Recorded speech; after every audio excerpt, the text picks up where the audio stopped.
नमस्कार। द ओली को देखने वालों का स्वागत है। चंडीगढ़ के बाद बीजेपी द्वारा सूरत और इंदौर में लोकतंत्र की हत्या हो रही है। जबरन चुनाव में बीजेपी जीत रही है। हाल ही में बीजेपी के एक नेता ने ट्विटर पर पोस्ट की जिसमें बताया कि सूरत के बाद इंदौर में कांग्रेस उम्मीदवार का नॉमिनेशन वापस लेकर हो गए भाजपा में शामिल।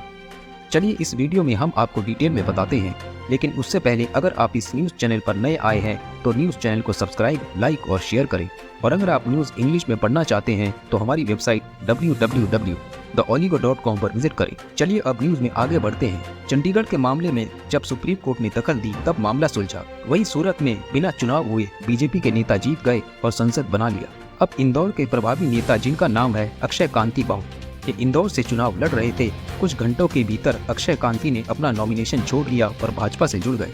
सूरत में कांग्रेस पार्टी के एक नेता ने जब नॉमिनेशन वापस लिया तभी 9 और शख्सियतों ने नॉमिनेशन वापस ले लिया और मामूली सा बहाना दिया।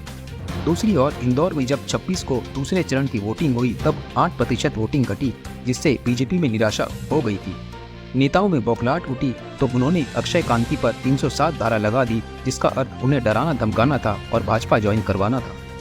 झारखंड के मुख्यमंत्री ट्विटर पर कहते हैं कि पहले अरुणाचल प्रदेश में 10 विधायक निर्विरोध, फिर खजुराहो में नामांकन रद्द, उसके बाद सूरत में निर्विरोध, अब इंदौर में भी निर्विरोध।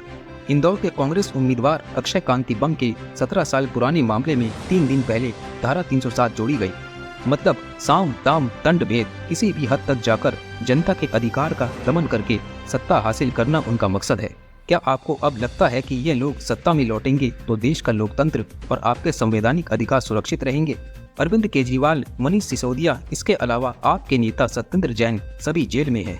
यानी बीजेपी अब उन पर मुकदमे दर्ज कर रही है जो उनके लालच में नहीं आ रहे हैं। यह घटनाएं बता रही हैं कि आम नागरिक से कैसे वोट करने का अधिकार छीना जा रहा है और संविधान नष्ट हो रहा है। क्या इस मामले में सुप्रीम कोर्ट कुछ कार्यवाही करेगा? आज के लिए इतना ही।